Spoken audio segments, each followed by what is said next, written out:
नमस्कार, मी प्राध्यापक शिवाजी जोशी, अध्यक्ष BS4 महाराष्ट्र। आज आपल्यासमोर येण्याचं कारण म्हणजे आपल्या BS4चे आयडॉल आणि भटक्या मुक्त चळवळीचे प्रणेते माननीय दौलतराव भोसले यांची 100वी जयंती 15 जुलै रोजी आहे। त्यानिमित्तानं आपण सार्वजनिक जयंती ही 19 जुलै रोजी रविवारी ठेवलेली आहे लातूरमध्ये। त्या दिवशी आपण 3 कार्यक्रमाचं आयोजन केलेलं आहे। एक म्हणजे दौलतराव भोसले दादांची जयंती सकाळी 10 वाजता आणि BS4 महाराष्ट्राचं रजिस्टर्ड कार्यालय लातूरच्या पत्त्यावर आहे। तर लातूरमध्ये रजिस्टर कार्यालय असणं गरजेचं आहे। त्यासाठी रजिस्टर कार्यालयाचं उद्घाटन त्याच दिवशी केलं जाणार आहे आणि त्याच्यानंतर महाराष्ट्राच्या BS4च्या राज्य कार्यकारिणीची बैठकसुद्धा या लातूरमध्ये 19 तारखेला घेतली जाणार आहे। तर याच्यामध्ये 19 तारखेला जी जयंती आहे दौलतराव भोसले साहेबांची, तर त्या जयंतीच्या अध्यक्षपदी प्राध्यापक डॉक्टर संजय भोळे जे प्राचार्य आहेत सध्या जळगावला, ते असणार आहेत। प्रमुख पाहुणे म्हणून मच्छिंद्र भोसले जे दौलतराव भोसले दादांच्या संपर्कामध्ये अनेक वर्ष राहिलेले आहेत। त्यानंतर भरत विटकरजी जे भटक्या विमुक्तांचे अभ्यासक आहेत, चळवळीचे अभ्यासक आहेत। तर असे भरत विटकर हे पुणे येथे राहतात, तर ते सुद्धा या जयंती कार्यक्रमानं या ठिकाणी येणार आहेत। त्यानंतर नानासाहेब चव्हाण जे फुले शाहू आंबेडकरी चळवळीचे प्रशिक्षक आहेत, ते नानासाहेब चव्हाण इंदापूरचे आहेत, ते सुद्धा या जयंतीनिमित्त प्रमुख पाहुणे म्हणून उपस्थित राहणार आहेत। त्यानंतर सुमनजी मोरे सर जे स्मार्ट सिटीचे उपायुक्त आहेत, तर ते नाशिक येथे आहेत, ते सुद्धा या ठिकाणी उपस्थित राहणार आहेत। आणि भटक्यामुक्त चळवळीतले सक्रिय नेते लातूरमधले हरिभाऊ गायकवाड हे सुद्धा जयंती कार्यक्रमाला प्रमुख पाहुणे म्हणून उपस्थित आहेत। त्या कार्यक्रमाचं प्रास्ताविक मी स्वतः करणार आहे आणि सूत्रसंचालन आपल्या याचे व्याख्याते आणि लातूर जिल्हा BS4चे महासचिव श्याम भोळे करणार आहेत। तर त्यानंतर BS4च्या कार्यालयाचं उद्घाटन होणार आहे। हे BS4च्या कार्यालयाचं उद्घाटन आपल्या BS4चे सिनियर उपाध्यक्ष भानुदासजी पवार साहेब जे मेहकरचे आहेत बुलढाणा जिल्ह्यातले, तर त्यांच्या हस्ते या कार्यालयाचं उद्घाटन होणार आहे। त्यानंतर संघटनेच्या जे राज्य कार्यकारिणीची बैठक आहे ते त्या ऑफिसच्या उद्घाटनानंतर ती बैठक होणार आहे। तर त्या संघटनेच्या बैठकीमध्ये जे मागच्या 3 वर्षाचं ऑडिट आपण एप्रिल महिन्यातच पूर्ण केलेलं आहे, तर ते ऑडिट मांडून त्याला मंजुरी घेऊन हा ऑडिट रिपोर्ट 3 वर्षाचा पूर्ण महाराष्ट्राच्या कार्यकर्त्यांना पाहण्यासाठी पाठवला जाणार आहे। तर त्यानंतर आता ही दौलतराव भोसले साहेबांची जी जयंती आहे, तर हे बऱ्याच लोकांना माहीत नाही की दौलतराव भोसले कोण आणि त्यांची जयंती का करायची। तर प्रश्न असा आहे की प्रत्येक महापुरुषांची जयंती केली जाते, पण आपल्या भटक्या विमुक्तासाठी ज्या महापुरुषांनी कार्य केलं आहे, आपलं आयुष्य घातलं, तर अशा महापुरुषांची जयंती आपल्याला प्रत्येक समाज करत असतो, पण आपण ती जयंती करत नाही। तर ते BS4नं 2000 साधारणपणे 21 पासून दौलतराव भोसले साहेबांची आपण छोटेखानी जयंती करत असतो। तर हे भटक्या विमुक्तांचे अनेक मुख्यमंत्री, अनेक मोठे नेते, महाराज वगैरे किंवा खूप मोठ्या महनीय व्यक्ती या भटक्या विमुक्तामध्ये असताना दौलतराव भोसले साहेबांची जयंती का, तर असाही प्रश्न प्रत्येकाला पडण्याची शक्यता आहे, कारण ज्यांना माहीत नाही त्यांचं कार्य त्यांना। तर समाज आणि देश हा संविधानावर चालतो।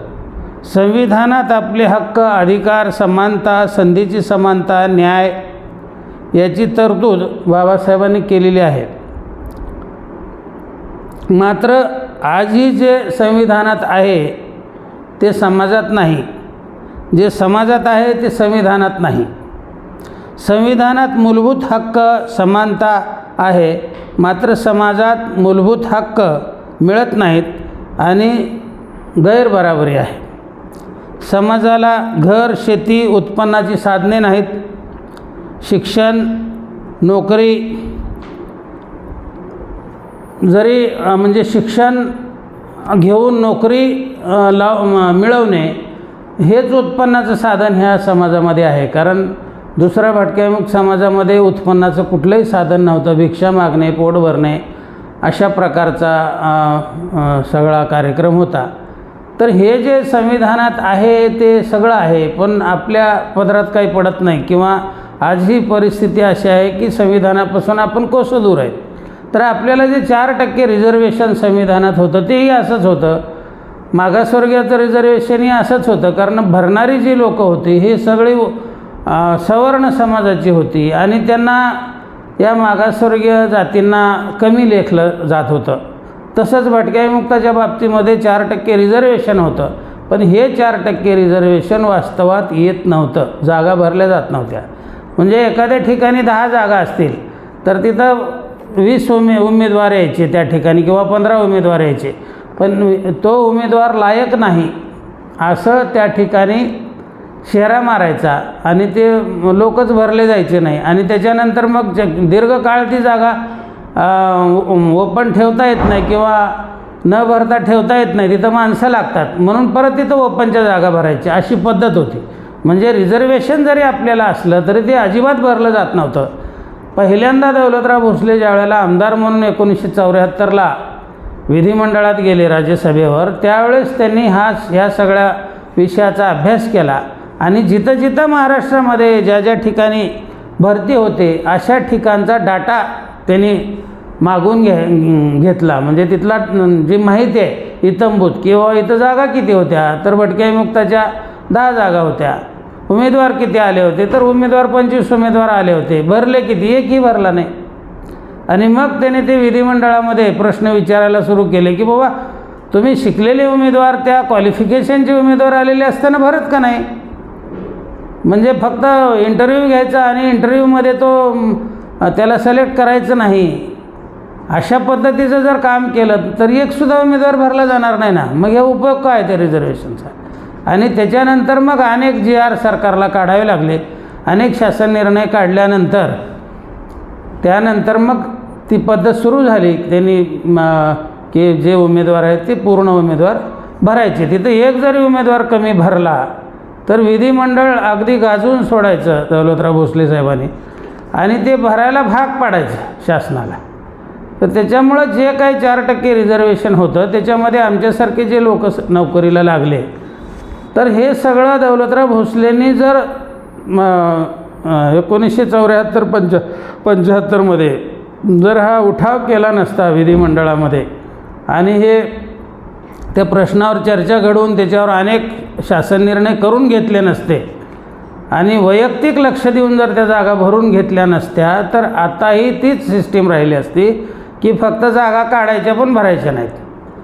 तर भटक्याविमुक्ताला नोकरीमध्ये जे स्थान आज मिळालेलं आहे, ज्याच्यामुळं आज मध्यमवर्गीय म्हणून बराच भटक्याविमुक्त समाज जगतो आहे, तर त्याचं कारण जे आहे ते दौलतराव भोसलेमुळं लोक नोकरीला लागले आपल्या भटक्याविमुक्त समाजाचे. आणि नोकरीलाही लोक लागल्यानंतर त्यांचा दर्जा सुधारला. म्हणजे आज ते स्वतःला मध्यमवर्गीय समजतात. त्या सगळ्या घटनेला फक्त दौलतराव भोसले जबाबदार आहेत. म्हणजे ते जर नसते विधिमंडळामध्ये त्यावेळेला आणि त्यांनी जर असूनसुद्धा ह्याच्यावर आवाज उठवला नसता आणि हे घडवून आणलं नसतं तर हे अजिबात घडलं नसतं. तर याच्यासाठी आपल्याला जे काय समाजाचं परिवर्तन झालं नोकरीमधून का होईना, जे काय भिक्षा मागत होता समाज ते नोकरी लागल्यामुळं मध्यमवर्गीय झाला आणि त्यांना म्हणजे उपजीविकेचं एक चांगलं साधन मिळालं, तर ह्या सगळ्या गोष्टीला दौलतराव भोसले स्वतः जबाबदार आहेत. म्हणजे त्यांनी जबाबदारीनं हे काम केलेलं आहे. म्हणून पहिल्यांदा त्यांनी आपल्याला न्याय मिळवून देण्याचा प्रयत्न दिला आणि तिथून मग नोकरीमध्ये आपलं मोठ्या प्रमाणात जे आपल्या जागा होत्या त्याच्याप्रमाणे आपण म्हणजे नोकरीला लागू लागलो.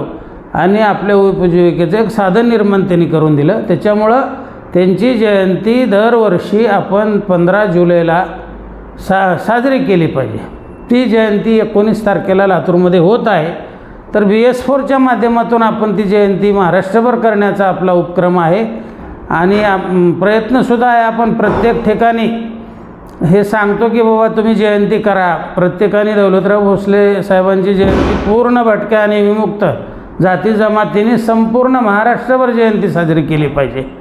कारण आणि त्यांच्या जयंती साजरी करून त्यांचा आदर्श घेतला पाहिजे.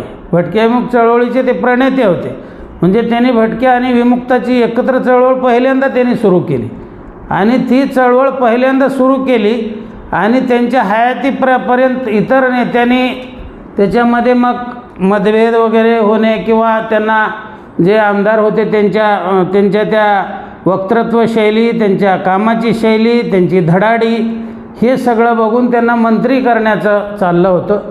आणि त्यावेळेला मग आपल्याच काही लोकांनी ते मंत्री करू नये, त्यांना आमदार करू नये, त्यांचा समाज खूप छोटा आहे आणि आम्ही मोठ्या समाजाचे आहोत, आम्हाला आमदार करा, अशा पद्धतीचं चाललं. आणि त्याच्यानंतर मग त्याच्यावर विरजन पडलं आणि मग त्यांना ते विरोध झाल्यामुळं त्यांना मंत्री होता आलं नाही. नाहीतर अजून भटक्या विमुक्ताचे खूप मोठे प्रश्न त्याच्या नंतरसुद्धा सुटले असते.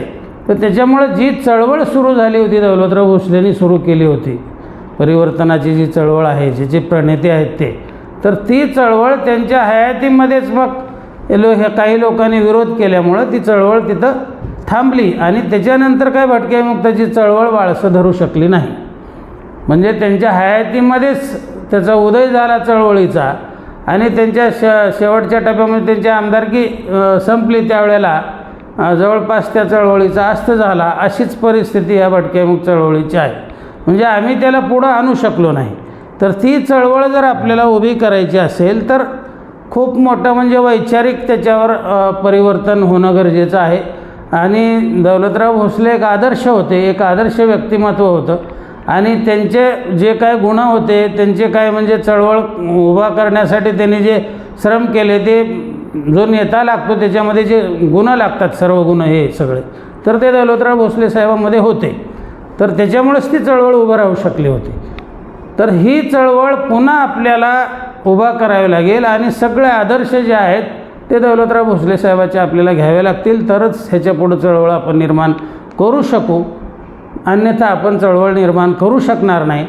तर ह्या 19 तारखेला लातूरमध्ये जे काही म्हणजे भटक्या विमुक्त चळवळीमध्ये कार्य करणारे कार्यकर्ते आहेत, ज्यांना वाटतं की परत चळवळ निर्माण झाली पाहिजे भटक्या विमुक्ताची, तर अशा सर्व कार्यकर्त्यांनी त्या 19 तारखेला 19 जुलैला लातूरमध्ये त्या कार्यक्रमाला उपस्थित राहावं अशी मी सर्वांना विनंती करत आहे. आणि दौलतराव भोसले साहेबांचं जे कार्य आहे, आयुष्यभराचं कार्य, याच्यावर मी एक स्वतंत्र व्हिडिओ करणार आहे आणि ते मी एक उद्यापर्यंत टाकून देतो. तर ह्या कार्यक्रमाचं निमंत्रण देण्यासाठीच मी आपल्यापुढं समोर आलो होतो. तर 19 तारखेला लातूरमध्ये सर्वांगीण मानविकास संस्थेच्या हॉलमध्ये, म्हणजे आपल्या BS4च्या दीपज्योतीनगरच्या कार्यालयामध्ये, जिथं माझं घरी आहे, तिथं उपस्थित राहावं असं सर्वांना विनंती करत आहे. नमस्कार.